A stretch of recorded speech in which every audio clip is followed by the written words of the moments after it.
So, pivoting into your screenwriting, Yeah.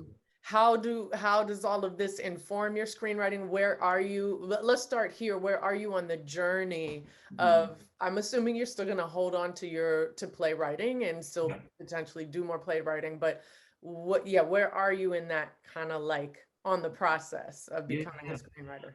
I would consider myself emerging. I feel like that's the like proper term, and I say that because um, as an actor and as a playwright, much to your point earlier, how we met. I've met a lot of people in the community that I admire and that like are a wealth of knowledge. So I've been really leaning heavily on my community for that support. Yes. But in terms of screenwriting, like, I didn't even go to school for playwriting. So I have a lot of experience with plays because as an actor, you have to do your work to sort of, break it down and analyze and to understand the structure. So you learn a lot about the craft of playwriting and storytelling in that way. But when I stepped into screenwriting, I realized very quickly, like there are elements there that are the same, but there's a very specific structure and format that has to be adhered to Mm-hmm. um, as per industry standards, right? Yep. Just because of what it takes to put a project up, Yep. it has to follow certain guidelines because there's just way too many things involved, right? And so for me, that was the first kind of eye-opening thing. Like I know, people say this all the time, film and TV, they love playwrights. They love playwrights because playwrights are usually good with dialogue, right? And like a lot of TV that we're watching now, you think about some of the like most seminal voices of the last, 10, 15 years. You think like Shonda Rhimes, like it's so dialogue heavy and there's a dexterity with language that like really, really gets people engrossed and captures people's attention. But I would consider myself emerging because I am still in the process of learning and understanding and having a command over the craft of screenwriting, which is like the format and the structure, and then bringing everything that I know as an actor and as a playwright or in the world of theater and marrying the two, right? Film and TV is a visual medium. Theater, you can have these long sweeping passages and these monologues and, like from your show, my show, it's monologues, it's all monologues. You Right. know what I mean? Like even if two people are conversing, it's a monologue. And so, trying to just make sure that I'm understanding the pace and the internal rhythm moving. You think about episodic, hour long, or you think about sitcom, Yep. even like the nuance between sitcom and dramedy. I feel like, there's a different kind of engine underneath it, multicam versus single cam, and that's where the real work comes in of knowing and understanding the business. I mean, we talked about this, we talked about Kelly's book. Yep. Yep. Executive like Shout out where to Kelly Edwards, who will be on the channel soon too. Yes. like really arming yourself to understand the business. Like it's not just Yes, Keith. Yes. I don't want to like burst anybody's bubble, but like you can't just be a good writer. Nope. You gotta be smart. You gotta know the landscape. Yep. You have to know the landscape because even when you get in conversations with people, professionally, like, or even just casually, when you're engaging with people, you got to know, you have to be informed about the industry. You got to know the sort of like the sort of temperature and the landscape so that you make sure that you're a viable contributor to the overall Absolutely. process. Let's talk about some specifics. What are you, and we talked a little bit the other day, but to share with everyone here, what are you reading? What do you do to stay informed? Yeah, absolutely. So the first thing is if any silver lining came out of COVID, I feel like it's the accessibility of like webinars because Ooh, everything is yes. recorded and everything is archived online, and who knows how long it'll stay that way. But like I have watched so many webinars. Kelly's one of those people. Sundance Collab, they have great, like they have a paid subscription portion, but they have a free Mm-hmm. one, if you can't afford, in your budget to do the subscription, but they offer so many resources and webinars. Uh, WGA has a lot of resources available. Like I said, I'm reading Kelly's book. I'm revisiting Save the Cat and Robert McKee's story, which is, you know, the sort of staples. But here's the other thing I want to say. For me, you can talk theory to me all day, but the best illustration for me is going to be me to see how it's laid out. And so, and you can find pilot episode scripts online. There's so many databases, like there's so many databases. And for me, I'm just like, what is it that moves you as an audience member, as a viewer? Find that pilot. Yeah. Find that pilot and read it. See what the writer did. See what stage directions they put. See what camera angles they put so that they can draw you into the story and paint the story specifically in a way that they wanted to tell it, right? Like, see what's being said on the page and what the characters are saying, and see what's not being said. So you know, as a writer, what is your voice? You know, I feel like voice comes through in character, you know, what, you know, fleshing out a character in dialogue, but also your voice can come across in those stage directions. You can create a unique point of view in all of those different ways, you know? So it's like, locate the pilot of the thing that, like, you know, that show that you love. Well, I'm gonna have to ask you, what pilot is that for you? So I would say, like, if you're looking for procedural, right? If that's the world you're in, like, find like anything Shonda Rhimes, find Grey's Anatomy, find Scandal, find West Wing. You know, that's not Shonda Rhimes, obviously, but like West Wing is a good one to revisit. If you're looking long at hour-long, you know, Breaking Bad, it's almost perfectly written. Like the way that it's structured is almost perfectly. But what about but like you? What is speaking? Those are the ones. So and is that's what you want to do? This. So those are on the drama side. On the comedy side, I have the nostalgia of the 90s sitcom coursing through my veins. And I feel like with the pandemic, when all the streamers brought back all of those 90s sitcoms, like, you know, Living Single, Girlfriends was one of those. So that was another pilot that I was like, I gotta find this. I want to see what they did. Insecure is another pilot that I'm like, that drama world, you know, that's the kind of world I'm in right now. Lena Waithe's 20s, I love like the cuspy young adult, you know, living and maneuvering and navigating love, finances, career. Have you seen Bigger on BET Plus? No, I don't. That's the one subscription I don't have. I'm like, I know. This is the worst part, you know. So I think you can do a 1 month free.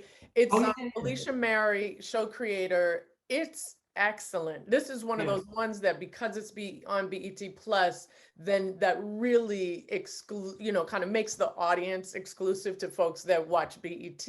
But this one is definitely up there with 20s. It's really well done. So, and given what you're naming that you like, that's a really good one. I will absolutely check it out. I will absolutely check it out. I love it. Okay, so now and we'll wrap it up with a couple more questions. What's your next step? Like, do you have a spec script, or are you working on something along those lines? And then are you looking at programs to apply to? What is your next step forward? Yeah. So spec scripts, that's what I'm working on right now, right? I'm building my sort of arsenal.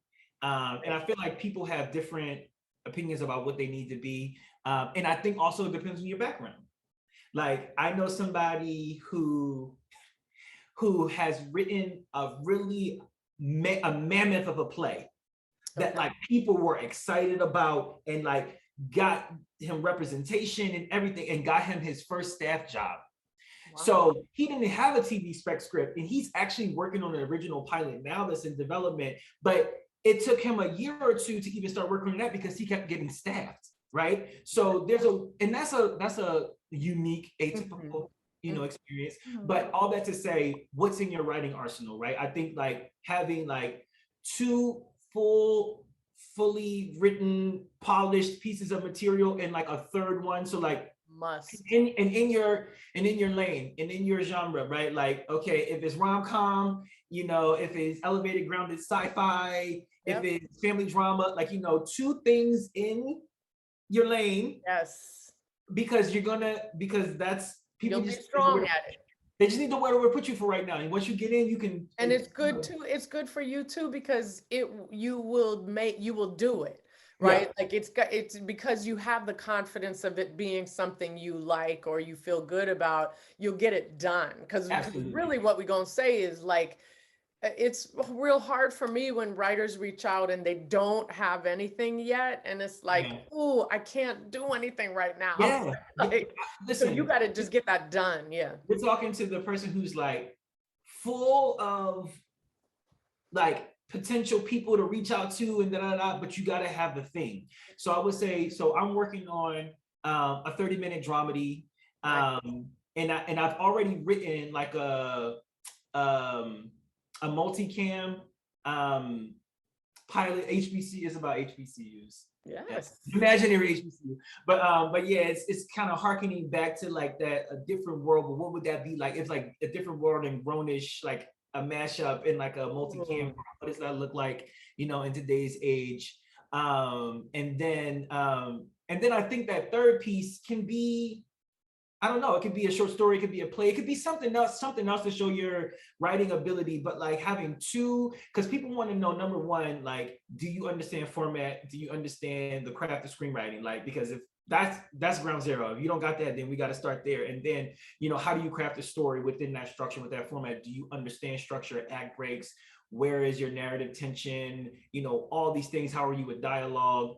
And then the other thing I want to say, and this, I've just like been really invested in understanding what the landscape is in terms of applying to different programs and fellowships, Right. and writing, incubators and things like that. I think it's also nice to have a couple of very strong log lines or synopsises in your back pocket. Maybe not fully written scripts. I didn't pay him. I did not pay him to say this, but yes, like because if you can, that's the hardest. The log line is so hard. Bane of my existence. You can have a script that you're like, this is it. And then you come to the log line, like, I don't even know how to tell nobody what this is. That's it. It tells you so much. Yep. But there's a lot of resources out there. Like people spend hours. I mean, I can't even tell you how many hours of content online and how much I've read about specifically log lines. Just log lines. Yep. I won't be making that video because the video will just watch these videos. Yeah. We're all in good company with that struggle. But and then the other thing, and this is something that we briefly talked about, is once you get your script solid and tight and polished, a deck.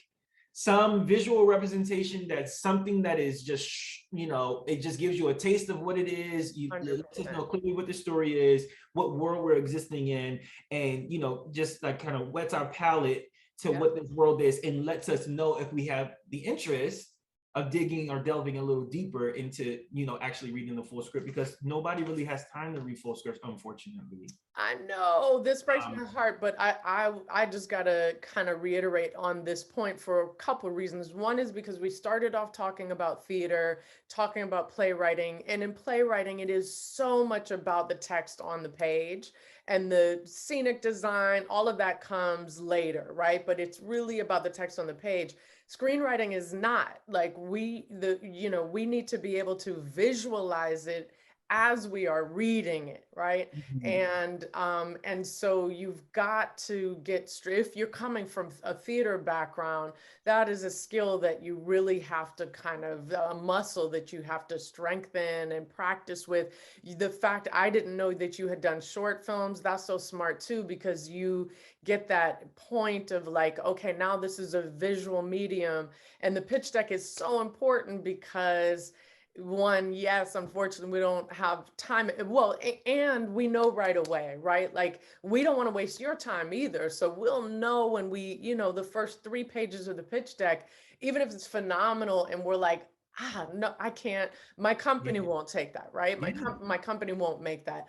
But also like, oh, this person knows what this looks like. Right? Like it's not just about the log line, which is so hard in and of itself, but also, and so there's tone there, right? Like if you are telling me it's a comedy, but everything's dark, it's already like, oh, it's a horror comedy. Exactly. Yeah. But I love no, it. to your point, so many things you said, my brain is going like boom. But about just keep going.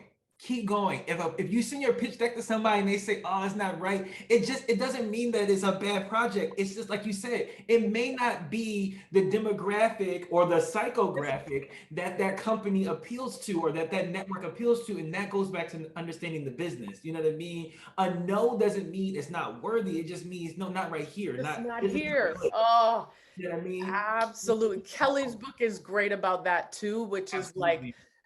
the importance of following up too. And then, Mhm. if somebody you look in this industry, for me, like I'm a bit of a thorn in the side, but I'll keep checking in until you come out and say it's a pass. Yeah, And yeah, a lot of folks in the industry are afraid to say that, so I'm yeah, gonna just keep checking in. yeah, It might wear yeah, you down to the point where you're like, oh, fuck it, all right, come on, yeah. but yeah, like keep going, walk that line between like, you don't want to be too aggressive, right? Mhm. Aggressive and assertive, but you are absolutely right. Like we want, development executives, we want the material. We're always looking for something amazing and good. We want Always. it. And the only reason we would say no is because we don't have the power to make it happen. Yeah, It's yeah, not you, it's that we don't have that, yeah. So Can I I love it. add, I want to add, because that's such a poignant thing to latch onto. And I know there are writers watching, but actors too. Like, think about casting directors and film and TV execs the same way. They want you to be the person. Yes. Like when they walk into the room, and when you walk into the room, everybody's holding their breath, hoping that you're the one. Because if they can pass you up the ladder, then that makes their job easier, it makes them look good, and Look good, yeah. it makes so like everybody wants that script to be the one. Everybody wants that actor that to be the one. And if you just so happen to be passed on, don't internalize it, don't personalize it. You know what I mean? As long as you show up and you've done your best, or you've presented your best material, the rest is really Oh, none of your business. let's do this last question then. How do you know when it's your best? Because what's hard is that you have to get it done, Mhm. right? And sometimes you get into analysis paralysis where you're like, but it's got to be my best, and you're 60 years old and still questioning whether it's the best. So Mhm. yeah, how do you Yeah. measure that? How do you know? I have recently revisited the four agreements, and one Nice. of those is, always do your best. Mm. And what the author explains is that your best on any given day, that can change, right? So your best when you're sick with the flu is going to be different than your best after you just had a smoothie and just, crushed your cardio at the gym. Those bests are going to be different. So I think it is as much of an internal, like, intangible thing. But like, I really think that if you know that, like, how best you work, right? So Yeah. if you pushed yourself up into the deadline, and you're rushing and scrambling and didn't have a chance to proofread, and oh my God, the deadline is coming, I guess got to put something. If you know that's not your best, Mm. that's not your best. You know what I mean? But if you really have taken the time and been and to be thoughtful and intentional, and you feel like what it is that I'm trying to communicate, and the story that I'm trying to tell, or the person that I'm trying to touch and set free through this project, if I feel like I've done that and I've gotten as close to that as possible, then I've done my best. I And love it. then maybe in a month or two, 6 months, a year later, you go back and you revisit it, and you know more stuff now. You've I had love more it. life experience now. So you're like, I can add to it, but that changes. Just gotta listen to yourself.